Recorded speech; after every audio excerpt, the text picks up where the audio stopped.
Welcome back my fellow Kingsguard to the Triple S Variety channel. I'm your host Triple S, and in this video I'll be breaking down the second episode of the second season of House of the Dragon titled Rhaenyra the Cruel. I'll go through how it compares and contrasts to the books, mainly Fire and Blood, the book the show is adapted from, though I will try not to spoil events that we know will happen from the books that have not yet happened in the show.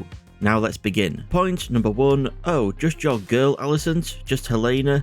I mean, I know she was the one threatened by Cheese and witnessed Jaehaerys being decapitated, but don't you also care at all how this might be affecting Aegon, your son, the guy currently freaking out and breaking Viserys' diorama? Point number 2. And where were you? I was abed, your grace, having ordered the night's watch. Abed! And where were you, Horace Slughorn? I was a chair.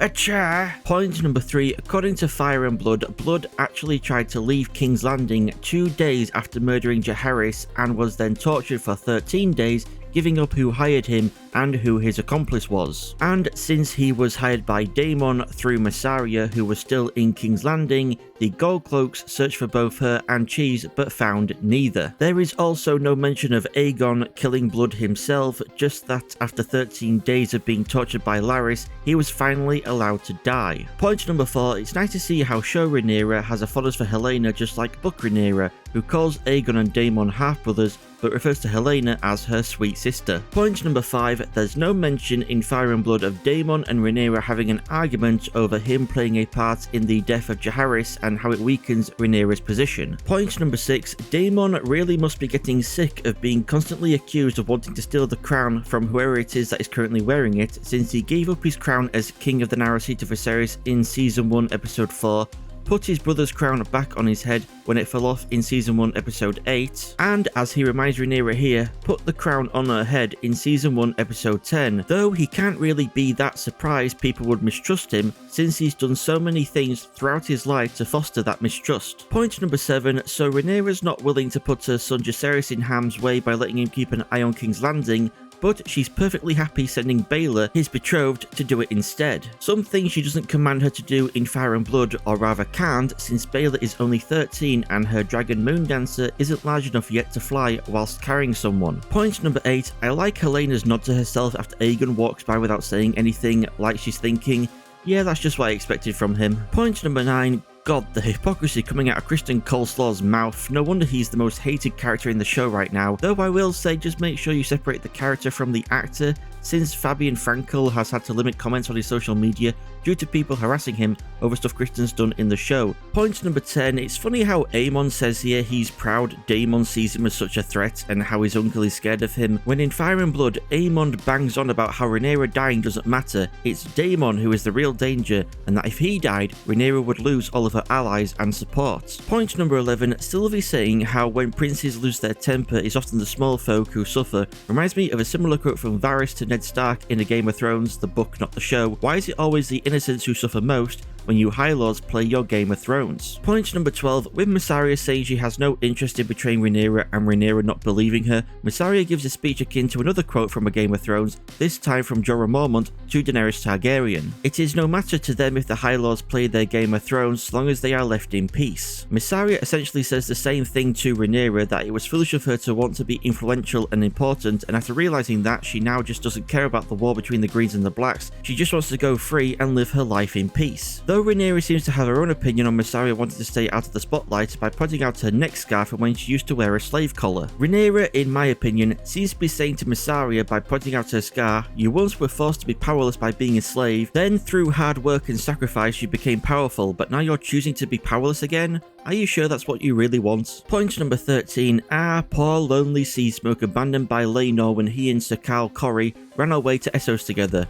At least in Fire and Blood, Seasmoke being riderless was because Laenor had actually been murdered by his lover, Carl, in Spicetown on Driftmark. Point number 14, ding dong, Cheese is dead.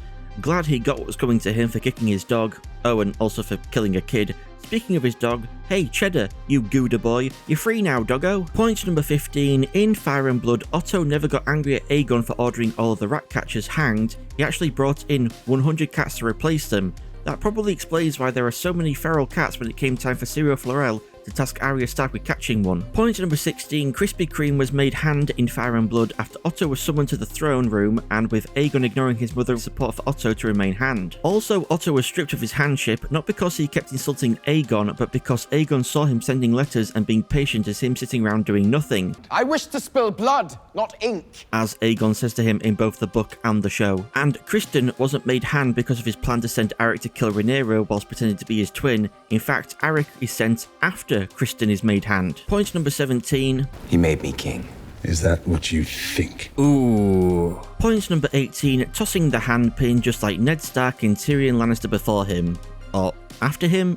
You know what I mean. Point number 19, Aegon saying Otto is dismissed as he was already leaving is like the reverse of someone being fired and saying, you can't fire me, I quit. Also, gotta love Otto leaving the door open just to annoy Aegon even slightly. Point number 20, so in Fire and Blood, two tales are told of how the duel of the twins happened, one by Grand Maester Monken and the other by Rhaenyra's dwarf court jester Mushroom. Monken says that just like in the show, Arik was tasked with finding and murdering only Rhaenyra, but when the twins crossed paths, with singers claiming that Eric said, I love you brother, and Arik said, and I you brother, as they drew their swords, they fought for almost an hour. The duel came to an end when the twins dealt each other mortal blows and they died in each other's arms. Mushroom, however, claims Arik's targets were Rhaenyra's sons Jacaerys and Joffrey, and that when the twins encountered each other, they called the other a traitor. They then fought, with Eric cutting off Arik's sword arm, but Arik managed to stab his brother in the stomach with a knife. The whole fight lasted only moments instead of an hour. Arik died from losing his arm, but Eric lived another 4 days before dying of his stomach wound, screaming and cursing his brother the entire time. I like how the show gives us a third version of the duel whilst incorporating elements from both Monken's and Mushroom's accounts. The fight only lasts moments, both accusations of betrayal but also brotherly love are spoken,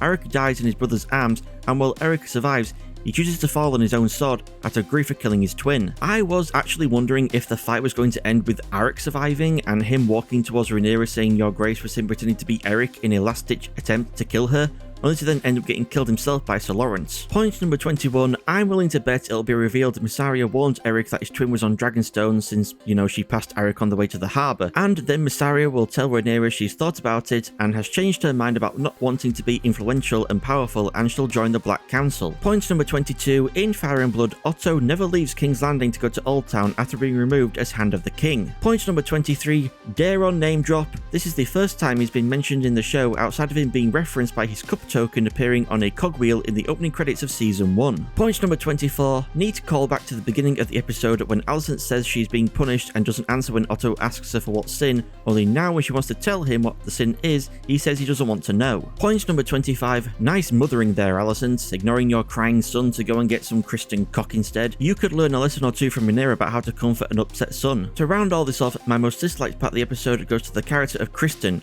and by dislike I mean the writers are doing a very good job of making him a very dislikable asshole. I really hope he gets put in his place soon. And my most liked part of the episode goes to the duel of the twins. The show did a much better job in my opinion of adapting this from Fire and Blood than it did the whole blood and cheese stuff in the previous episode. Thank you all so much for tuning in to the Triple S Variety channel. To not miss a video, be sure to subscribe, give this video a like, and why not leave a comment below pointing out anything I missed but you noticed. I would love to hear from you all. I've been Triple S, you've all been amazing, and I shall see you all in the next video.